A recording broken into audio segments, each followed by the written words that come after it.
ਵੀ ਜਿਹੜੇ pro Max mobile shell ਆਏ ਪਏ ਤੇ ਬਹੁ ਡੰਗੇ ਡੰਗੇ ਨਾਂ ਸ਼ਾਂ ਵੀ ਆਏ ਪਏ। ਉਹ ਜਿਹੜਾ ਅਮੀਰ ਵਾਲਾ ਹੋਣਾ ਹੈ ਨਾ, ਮੇਰੇ ਕੋਲ ਮੋਬਾਈਲ ਹੈ ਦੁਆ ਨੇ ਮੇਰੇ ਕੋਲ ਨਹੀਂ ਹੈ, ਫਿਰ ਕਾਰ ਚੁੱਕ ਕੇ ਰੋਲਾ ਪਾਣਾ ਹੈ, ਫਿਰ ਕਾਰ ਵਾਲੇ ਉਸ ਮੋਬਾਈਲ ਵੀ ਕਿਨ ਕੇ ਦੇਣੇ ਤੇ ਨਾਲ ਪਾਉਚ ਵੀ ਕਿਨ ਕੇ ਦੇਣੇ ਤੇ ਨਾਲ ਗੱਡੀ ਵੀ ਕਿਨ ਕੇ ਦੇਣੇ। ਅੱਜ ਕੱਲ੍ਹ ਇਹ ਜਿਹੇ ਹਾਲਾਤ ਵਿੱਚ ਚੱਲਣੇ। गला करसा खरियां साहब सच्चिया ते सुचिया अस्सलाम वालेकुम वीरो भराओ भैनों, क्या हाल है? ठीक हो, राजी पाजी हो ना? कारबर साहब खैर खरीयत है। मेरा नाम है कामरान। अक्सर मैं तुसी फेसबुक यूट्यूब टिकटॉक ने उत्ते वेखने रहने हो तो गर्मी बड़ी शिद्दत इख्तियार कर गई ने ते गर्मी ने विच ना अपनी बहुत सारा ख्याल रखना है। धुप्पा च बाहर शहर फिरने की जरूरत कोई भी नहीं है। मोबाइल हत्था च चाहे पे होने ने, कुरान पाक नहीं आज तक सुनो घर बह के, ठीक है। तो चंगे चंगे असलाई प्रोग्राम वेखो मोबाइलों ने उत्ते, फेसबुक भी आए हुए, यूट्यूब भी आए हुए, तो बजाय कि बाहर गलियां विच धुप्पा च लुतर लुतर करने रहो। माशाल्लाह जी अज मैं अपने शहर ही खलोता पाया, वाह मॉडल टाउन आया, मानी भाई नहीं दुकाना ने उत्ते तो जरा मानी भाई को मोबाइल शैलों ने मतलब पुछने पालने हैं कि कम काज कैसा कह पे विन्ना की सूरत हाल है।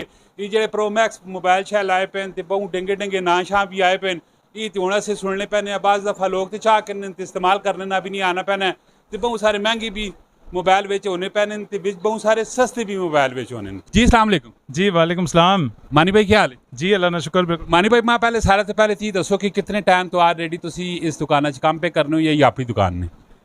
तुसन दी दवावां नाल असां ना ਜਿਹੜਾ ਹੈ ਇਹ ਬਿਜ਼ਨਸ 22 ਸਾਲ ਤੋਂ ਚੱਲ ਰਿਹਾ ਹੈ। ਇਹ ਮੇਰੇ ਵਾਲਿਦ ਸਾਹਿਬ ਬਿਜ਼ਨਸ ਸ਼ੁਰੂ ਕੀਤਾ ਸੀ, ਉਸ ਤੋਂ ਬਾਅਦ ਮਾਸ਼ਾਅੱਲਾ ਮੇਰੇ ਭਾਈ ਮੇਰੇ ਹਵਾਲੇ ਕੀਤਾ ਹੈ ਤੇ ਅੱਲਾਹ ਤਾਲਾ ਉਹਨਾਂ ਜ਼ਿੰਦਗੀ ਸਿਹਤ ਦੇਵੇ। ਅਸੀਂ ਮਾਸ਼ਾਅੱਲਾ ਮਿਹਨਤ ਕਰ ਰਹੇ ਹਾਂ ਤੇ ਖਾ ਰਹੇ ਹਾਂ। Very good. 22 ਸਾਲ ਪਹਿਲੇ ਤੇ ਮੋਬਾਈਲ ਸ਼ੈਲ ਤੇ ਕੋਈ ਵੀ ਨਹੀਂ ਹੈ? ਨਹੀਂ, ਅਸੀਂ 1100 ਨੋਕੀਆ 1100 ਮੋਬਾਈਲ ਹੋਣਾ ਸੀ, ਅੱਜ ਵੀ ਅਸਾਂ ਕੋਲ ਹੈ ਤੇ ਅਸਾਂ 10 ਮੋਬਾਈਲ ਕਿਦੇ ਸਨ, ਅੱਜ ਵੀ ਯਾਦਗਾਰ ਅਸਾਂ ਕੋਲ ਆਪਣੇ ਪੈਨ। यानी कि जिस टाइम कारोबार शुरू किया तो नोकिया पहले सादी मोबाइल के है 1100 ਮੋਬਾਈਲ ਸੀ ਅਸਾਂ ਕੋਲ, ਅੱਜ ਤੱਕ ਪਿਆ ਸਿਰਫ ਵਾਲਿਦ ਸਾਹਿਬ ਨੇ ਯਾਦਗਾਰ ਨਹੀਂ ਵਜ੍ਹਾ ਤੋਂ ਤੁਸੀਂ ਗੱਲ ਕੀਤੀ ਤਾਂ ਮੈਂ ਦੱਸ ਰਿਹਾ। अच्छा ठीक हो गया। तो ओवरऑल काम शाम मार्केट ने विच के जाए खास करके मैं दसो जो प्रो मैक्स हो गए, आईफोन वगैरह हो गए, इतने इतने महंगे फ़ोन बाज़ दफ़ा लोग तो चाह के इस्तेमाल करने ना भी नहीं आना पैना होना है, तो इसके मुतलक मैं ज़रा दसो। कमरान भाई तुसां दी गल बिल्कुल बजाए। मसला ये सब तो वड्डी गल ये कि लोग शौक ने वजह तो चाह करने माँ प्यो परेशान करने आने मोबाइल किन्ना कदे आईफोन एक्स चाह करने कदे 12 प्रो मैक्स कदे 13 प्रो मैक्स मोबाइल बहुत सारे मगर मसला सिर्फ ये कि दुआ संगी होना अमीर ते दुआ संगी होना गरीब। ਉਹ ਜਿਹੜਾ ਅਮੀਰ ਵਾਲਾ ਹੋਣਾ ਹੈ ਨਾ, ਮੇਰੇ ਕੋਲ ਮੋਬਾਈਲ ਹੈ ਦੁਆ ਨੇ ਮੇਰੇ ਕੋਲ ਨਹੀਂ ਹੈ, ਫਿਰ ਕਾਰ ਚੁੱਕ ਕੇ ਰੋਲਾ ਪਾਣਾ ਹੈ, ਫਿਰ ਕਾਰ ਵਾਲੇ ਉਸ ਮੋਬਾਈਲ ਵੀ ਕਿਨ ਕੇ ਦੇਣੇ ਤੇ ਨਾਲ ਪਾਉਚ ਵੀ ਕਿਨ ਕੇ ਦੇਣੇ ਤੇ ਨਾਲ ਗੱਡੀ ਵੀ ਕਿਨ ਕੇ ਦੇਣੇ। ਅੱਜ ਕੱਲ੍ਹ ਇਹ ਜਿਹੇ ਹਾਲਾਤ ਵਿੱਚ ਚੱਲਣੇ। यानी कि घरै आह्लें दी ज़्यादा गलती नहीं है? ਬਹੁਤ ਸਾਰੀ ਗਲਤੀ ਜਿਹੜੀ ਹੈ ਨਾ ਦੋਸਤਾਂ ਨਹੀਂ ਹੈ। ਅਸਲ ਵਿੱਚ ਮੈਂ ਯਕੀਨ ਕਰੋ ਅੱਜ ਵੀ ਇਧਰ ਬੈਠਾ ਪਿਆ ਤੇ ਅੱਜ ਤੱਕ ਮੈਂ ਕਿਸੇ ਨੇ ਕੋਈ ਚੀਜ਼ ਵੇਖੀ ਹੀ ਨਹੀਂ। ਠੀਕ ਹੈ, ਹਮੇਸ਼ਾ ਮੇਰੀ ਕੋਸ਼ਿਸ਼ ਇਹੀ ਹੋਈ ਹੈ ਕਿ ਜਿਹੜੇ ਅੱਲਾਹ ਤਾਲਾ ਮਾ ਚਾਹਤਾ ਹੈ ਉਸ ਤੇ ਮੈਂ ਆਮੀਨ ਕਰ ਦਿੱਤਾ ਹੈ। ਅਸਲ ਵਿੱਚ ਮਸਲਾ ਇਹ ਹੋਣਾ ਹੈ ਜਿਹੜਾ ਦੌਰ ਜੁਲਣਾ ਪਿਆ ਨਾ, ਉਸ ਵਿੱਚ ਇਹ ਹੋਣਾ ਹੈ ਕਿ ਇੱਕ ਬੰਦਾ ਅਮੀਰ ਹੈ ਉਹ ਗਰੀਬ ਵਾਲੇ ਬੰਦੇ ਤੰਗ ਕਰ ਰਹੇ ਹੈ ਕਿ ਤੂੰ ਮੋਬਾਈਲ ਨਹੀਂ ਕੀਤਾ, ਤੂੰ ਗੱਡੀ ਨਹੀਂ ਕੀਤੀ, ਤੂੰ ਮੋਟਰਸਾਈਕਲ ਨਹੀਂ ਕੀਤਾ, ਤੇਰੇ ਕੋਲ ਪੈਟਰੋਲ ਨੇ ਪੈਸੇ नहीं हैं, तू इधर नहीं जा सकना है, उधर नहीं जा सकना है। बेसिकली मसला होना चाहिए जिसने पैसे अमीर बंदा है वो गरीब बंदे कोई गल आखी ना ताकि कदे परेशानी होवे ही ना। मेरा ये कहना सारे पैगाम हर बंदे वास्ते यही पैगाम है मेरा। Very good. अच्छा मानी भाई मैं दसो सारे तो सस्ता मोबाइल कितना है मेरे विन्ने ते सब तो महंगा कितना है? सब तो सस्ता अगर तुसी कीपैड मोबाइल करना चाहते हो तो सब तो सस्ता मोबाइल जो है 1800 रुपये का आईटेल का मोबाइल है ਤੇ ਉਹ ਤੁਸੀਂ ਆਰਾਮ ਸਕੂਨ ਨਾਲ 1 ਸਾਲ ਵਾਰੰਟੀ ਵੀ ਦੇਣੇ, ਪੀਟੀਏ ਅਪਰੂਵ ਵੀ ਹੈ। ਅੱਜ ਕੱਲ੍ਹ ਤੁਸੀਂ ਪਤਾ ਹੈ ਮੋਬਾਈਲ ਲੋਕ ਚਾਹ ਕਿੰਨੇ ਬਾਅਦ ਪੀਟੀਏ ਤੋਂ ਬੰਦ ਹੋ ਚੁੱਲਣੇ, ਮਸਲਾ ਪਰੇਸ਼ਾਨੀ ਹੋ ਜਾਣੀ, ਦੁਕਾਨਦਾਰ ਨਾਲ ਅਲੱਗਾ ਕੁਲਵਿਲ ਸਿਸਟਮ ਹੋ ਚੁੱਲਣਾ ਹੈ।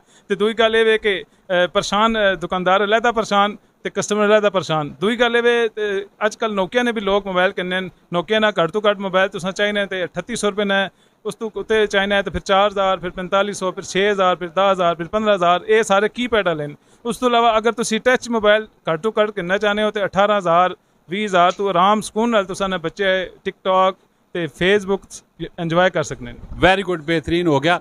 ਤੇ ਤੁਸੀਂ ਸਿਰਫ ਮੋਬਾਈਲਾਂ ਹੀ ਨਾ ਕੰਮ ਕਰਨਾ, ਮੈਂ ਵੇਖਣਾ ਪੈਣਾ ਹੋਰ ਵੀ ਚੀਜ਼ਾਂ ਤੁਸਾਂ ਕੋਲ ਬਹੁਤ ਸਾਰੀਆਂ ਆਪੀਆਂ ਪਿਆ ਕੀ ਚੀਜ਼ਾਂ ਤੁਸਾਂ ਦੁਕਾਨਾਂ ਤੇ? ਅਸਲ ਵਿੱਚ ਅਸਾਂ ਨਾ ਜਿਹੜਾ ਬੇਸਿਕਲੀ ਕੰਮ ਹੈ ਨਾ ਉਹ ਗਲਾਸ ਪ੍ਰੋਟੈਕਟਰ ਤੇ ਪਾਉਚਣਾ ਹੈ। ਠੀਕ ਹੈ, ਅਸਾਂ ਦੀ ਕੋਸ਼ਿਸ਼ ਇਹ ਹੋਣੀ ਹੈ ਕਿ ਅਸਾਂ ਕੋਲ ਕੋਈ ਵੀ ਮੋਬਾਈਲ ਆਵੇ ਅਸੀਂ ਉਸਾਂ ਮੋਬਾਈਲ ਨਾਲ ਪ੍ਰੋਟੈਕਟਰ ਦੇਵਾਂ, ਦੂਜੀ ਗੱਲ ਉਸਾਂ ਗਲਾਸ ਲਾ ਕੇ ਦੇਵਾਂ, ਪਾਉਚ ਦੇਵਾਂ, बैक शीट आजकल लोग लवाने वो देवा। मेरी कोशिश ये होनी है कि कोई आवे तो वापस ना जावे, फायदा या नुकसान वो अल्लाह ताला देने वाला है। वैसे नाल ही भी दस तुम दुकान है कितने?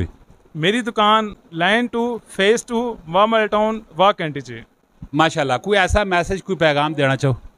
मैं अपनी पूरी जिंदगी ला सटी है दुकान ते तुसी भी कोशिश ये करो जेडे माँ प्यो तुसां सबक देवन उसां पूरे करो ਮੁਸ਼ਕਿਲ ਜ਼ਰੂਰ ਹੋਣਾ ਹੈ। ਇਹ ਵੇ ਕਿ ਅਗਰ ਤੁਸੀਂ ਜ਼ਿੰਦਗੀ ਚੱਲ ਜਸੀ ਨਾ ਮਾਂ ਪਿਓ ਨੇ ਜ਼ਿੰਦਗੀ ਨੇ ਮੁਨਾਸਿਬ ਤੇ ਕਦੇ ਵੀ ਤੁਸੀਂ ਕਿਧਰੇ ਮਾਰ ਨਹੀਂ ਖਾ ਸਕਨੇ ਹੋ।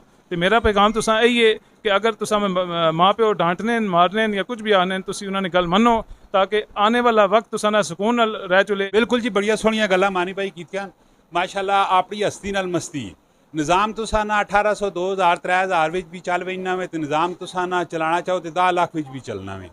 ठीक है, अपनी हस्ती नाल मस्ती करना चाहिए। वालदैन तुसां ने कदे दुश्मन नहीं होने। वालदैन तुसां ने संगी बीन, तुसां ने दोस्त बीन, तुसां ने सज्जन बीन, तुसां ने मेहरबान बीन। हमेशा वालदैन जिहड़ा तुसां राह लाउन ते उस उत्ते तुसीं चला करो।